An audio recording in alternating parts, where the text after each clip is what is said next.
Fascinating to have a true hardcore philosophical discussion about evil, because it confuses the hell out of people, and of course most people are occluded by a bunch of religious garbage regarding evil. So let's work our way back to discussing guilt and innocence and discussing what actual evil is. Yeah? First we have to start that off by making a really simple analogy, which I think a lot of people can understand. And it's a life analogy that I have that's extremely relatable, and any concealed carry instructor can confirm this fact. And I used to give marksmanship lessons to people, and most of the people in concealed carry classes were women, roughly by about 65 to 70%, depending on the class. And at the end of the day, many of the females might have much less range time than the men, but when you were actually giving the class, they weren't sitting there rolling their eyes and not listening. The men, of the countless faults that men have, of course, is usually kind of 99% of the know-it-alls, right?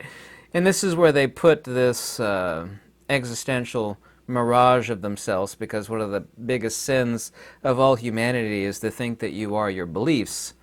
People say, I believe this, I believe that, and they'll believe something incredibly stupid or ignorant, and you say, that's just nonsense or poppycock. They get really upset because they identify with this thing that is their beliefs.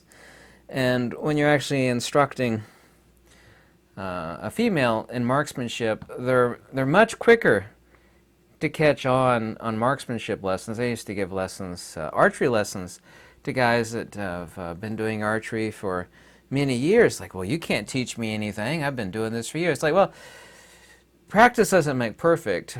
Perfect practice makes perfect. The women actually, for the most part, like about 95%, listen.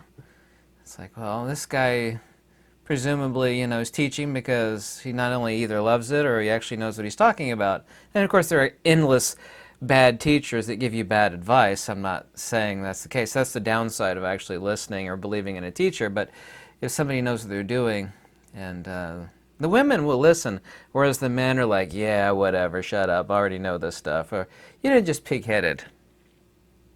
This affront of belief in this false self. And people like to hold on to that false self. And I'm getting to evil here very, very quickly, I promise you. It's kind of like this fire, even though this fire is fake. I got a nice wood-burning stove down at my cabin. And if you want to keep it going, interesting thing is you got to feed it. And some people will actually see super enormous log piles, so like pile after pile after pile, stacked really tall, and like, oh my gosh, that's a lot of wood. And someone that actually knows what it takes to keep a place heated in the wintertime, like, no, that's really only like a month and a half's worth of wood, and it'll just be a super atomic pile. You constantly have to feed it. And the same thing is true of evil. The same thing is actually true of beliefs, which of course is the false self. My name is so-and-so, and I'm this belief and that belief, and I believe in this and I believe in that, and there's this false construct out there, and it's exactly no different than this fire. And we're quickly getting into evil here, I promise you. We say a child is ignorant, an ignorant little child will put its hand on a hot stove, or if someone were stupid enough, they might leave a super dangerous blaster on a table, and of course, you leave it there long enough, an ignorant little child's going to pick it up and, do something really, really horrible. I mean, you're, of course, at fault for doing something that's stupid. So, well, it's just an innocent little child. We know the little innocent child accidentally snuffed grandma because stupid cousin Bob, like, for example, left his blaster on the table, and, the innocent child doesn't know any better. He picked it up and, he dispatched grandma from the world of the living. We have no animosity towards the child because, and of course it's just an analogy, right? But this stuff does happen, of course. Like, well, he's innocent. We have to distinguish out innocence from someone that is innocent. But the problem is that people cannot see the minds of others. They only see deeds and actions. And people, unfortunately, in their great ignorance, judge others by actions and deeds. But, some mother that dispatches an intruder, for example, that's broken into the house and is about to do, god-awful things to the family and children, that is the exact same physical action as some heinous, depraved person, who does the exact same action to, say, another person, on the other side of the earth somewhere. It's like, well, the action is the same, but this lady, for example, who has defended her home and her family and her children, is completely innocent. I mean, the mayor might shake her hand, whereas the other person who has done the exact same action on the other side of the earth, broken into someone's house and performed the same action and dispatched somebody, for example, gets a lifetime sentence or possibly gets committed to death row or something like that. People don't see minds of others. There is intent, and there is some actions, of course, are inexcusable. There's a few of those. I'm not going to mention them, but you could guess what they are. But fundamentally, it is absolutely 100% undeniable that there is no evil actions, even though some actions are completely indefensible. It's like there's no way you could do this and have, righteousness in your mind or be following natural order. The body and what it does as an action is precluded by mind, but nobody is able to see or videotape a mind, so we actually have to determine, of course, what someone's intents are. So where is evil? Evil is not in actions. People see something heinous, for example, and they say, oh my God, there's a great evil here. Like, well, how do you know? It might be something completely indefensible, but people are evil by mind, not by deed. But people cannot see the minds of others. Anyway, newborns or little children, of course, have innocence, but this is versus being innocent by deed or action. Evil actions versus an evil mind. Once again, of course, people can't see the minds of others. To be guilty, of course, is to burn away the energy of the Absolute, to willfully, in love against natural order, perform deeds knowingly and willfully. In legal parlance here in the United States, that's called premeditation, but I'm not interested in legalese. I'm interested in metaphysics. The sinner is not someone that does evil. I mean, a child might do something, an action that is horribly, in general, daily life might be considered heinous, but the child is, of course, innocence. The true sinner, or a demon, or a person that is an evildoer, we might say, evildoer, sinner, synonymous, i.e. a demon, is someone that knows the difference and by wills themselves, just like keeping this fire alive, by perpetually throwing wood on it, wills themselves against the absolute and natural order, and is some entity that loves evil. That willful deed towards evil both precedes embodiment and also, too, post-embodiment, such as disembodied beings. The ancients were not as stupid as we give them, we discredit them for. We think, oh, well, they were stupid people back then. They didn't have technology like radios and TVs and computers like we do. That has nothing to do with wisdom or insight. These people that they made declarations of demons, whether they be living or disembodied, is hyperlogical and is true to genuine metaphysics, that these entities willfully turn away from natural order, turn away from the absolute, which requires exertion and expenditure of spiritual energy, or we should say force. We could actually say the impetus that drives one natura naturans from that which one truly is, i.e. genuine being. Not psychophysical being. We obviously have to consume calories to stay alive, to do work. There's a different type of energy that is burned. There's the energy that this body burns to be able to do things, which is why we need food and water. But there's a different type of energy. That energy has to be burned to will oneself towards evil. A demon, an evildoer, a genuine sinner is one that loves evil, and knows the distinction and loves evil.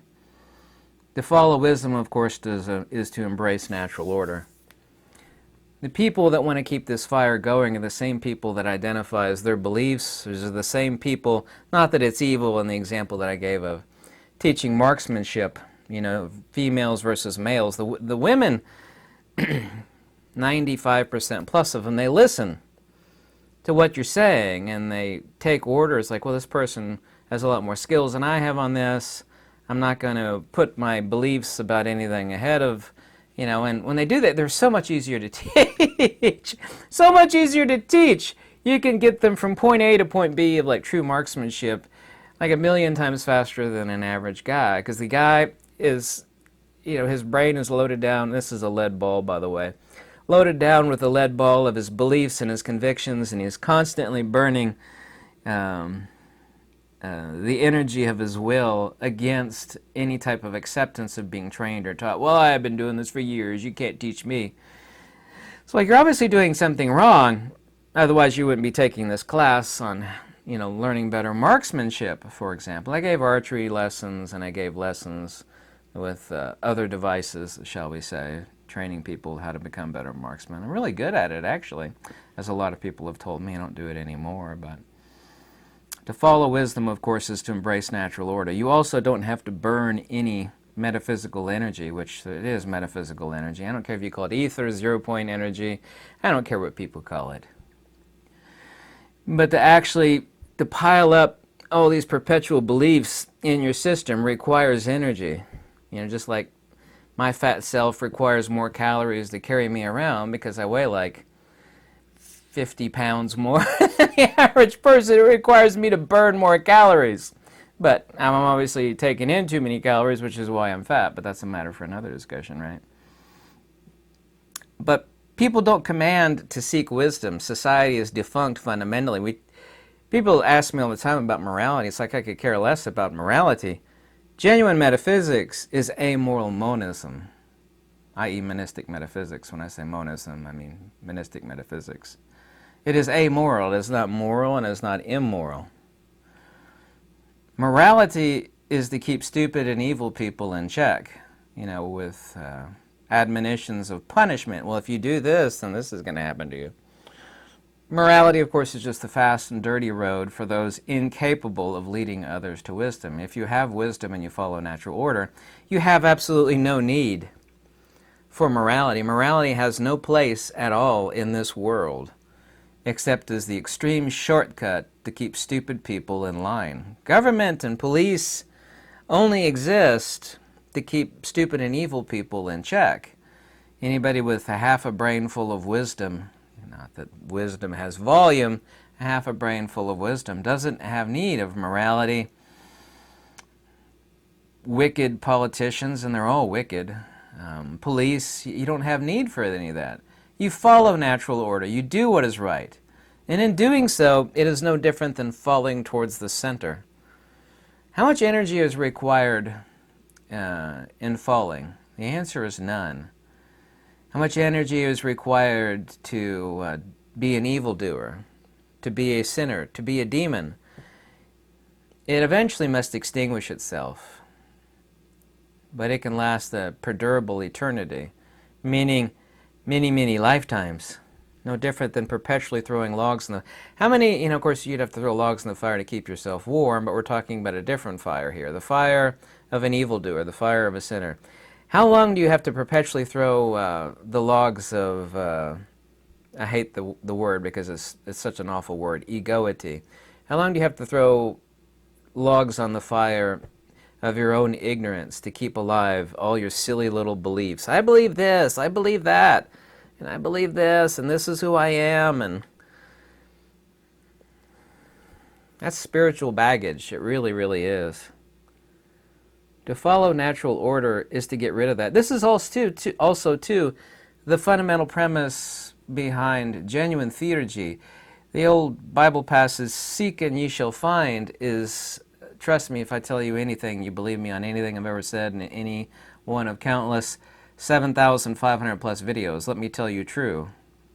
Seek and ye shall find is far, far more true than you have any idea. If at the core of your being you burn with the desire to know fundamentally the answers to things, and you forgo anything and everything else, all the peripheral nonsense and the beliefs and the things that you think you are or things you think you are not, you know, what you are based upon your size of your bank account or what you look like, if you've sacrificed all of that, you say, I want to know above all else this big question. I want it to be. Seek and you shall find is extremely true, but you can't get there with a bunch of baggage of beliefs and systems of morality. How else did you think a fat, bald, tattooed guy figured out one of the great fundamental secrets of the universe, i.e. magnetism? I love it when people say, you didn't figure that out. Oh, yes, I did. You will not find an explanation for magnetism in Walter Russell, Nikola Tesla, Faraday, Steinmetz, Heaviside, James Clerk Maxwell, Eric Dollard. You won't find it anywhere. There's no book out there, not in Ed Leet-Skalden's silly little booklet about magnetism, which I've read like 3 times. There's nothing in there. It doesn't explain magnetism. How do you think I was able to figure that out? Do I have a sharp mind? Sure I do. But seek and ye shall find. But you can't get there with a baggage full of beliefs. But anyway, the root of evil is the love of evil, where you are perpetually burning the energy of yourself, the transcendent self, which is a different type of energy. There's 2 fires. By the way, all ancient metaphysics, both Greek, Indian, and Egyptian, have said there's 2 fires. There's the fire that feeds the body, and there's the fire, the energy, shall we say, instead of fire, that stokes the soul. But there's the fire that stokes the soul towards desire, and there's a reason why there's one wholesome desire. In ancient Pali, which I'm a translator, speaks of kusala and akusala tanha. Wholesome desire, kusala tanha, and unwholesome desire, akusala tanha. All desires are unwholesome, except for one, the quest for wisdom, and wisdom and the self are one and the same thing. Wisdom is self-proximity. Well, someone is wise. What is someone, the attributional nature of someone that is wise? Someone that has closest or absolute self-proximity with the transcendent self and follows natural order, does what is right. There's no precursor in one's mind. Same way you learn a language. You can't learn it by translating in your head. You have to spontaneously know what it means. There's no filtering that goes on in wisdom to follow natural order to do what's right. Well, should I do this one way? Well, this is right, you know, that's not right. You don't have to think about it. It is a natural outspringing of that which you are, and that is the attributional nature of having self-proximity, which is conventionally called wisdom. What is the opposite of wisdom? Ignorance, primordial agnosis, this setting up of objective selfhood and all the trappings thereof. This belief is me, that belief is me, that psychophysical entity in the kitchen or bathroom mirror is me, and all of that, of course, is incorrect. This is the reason why men are so hard to teach things to. And I have experience, just giving one reference again, to marksmanship. Women are way faster, way better at learning marksmanship than women are. I mean, that men are, excuse me. They actually listen. Instead of having a bunch of filters blocking you up and pushing you away.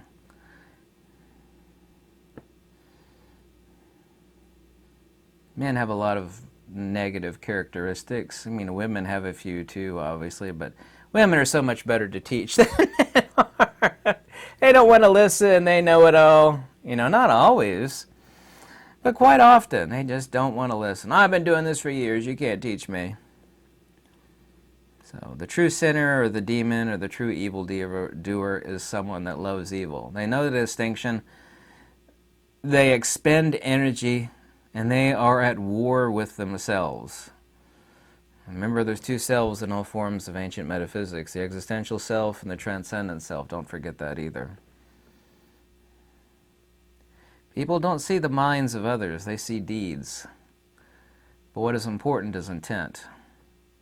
Children are innocent, but innocent is a nice, flighty euphemism for agnosis, not of sin, and this religious idea of original sin or prima causa. That, by the way, is a heresy in monistic metaphysics. The principle of original sin is the greatest laughable heresy in monistic metaphysics. There is no first sin or original sin. So-called original sin in monistic metaphysics is not sin at all. It's extrinsic attribute of the absolute, or the monad, i.e. the agathon. Explaining that one, however, takes a great deal of time. Anyway, I hope this video was slightly insightful. I hope. If you ever want to contact me, some of my books, too, are in the description below. Any donation link, too, is also in the description below. If you want to email me any question, my email's in the description below. Thank you so much for watching, and have a lovely weekend. And sorry I've been absent for this past week greatly. I've been busy building stuff and working on stuff, so just also, too, extremely sleep deprived. Thank you.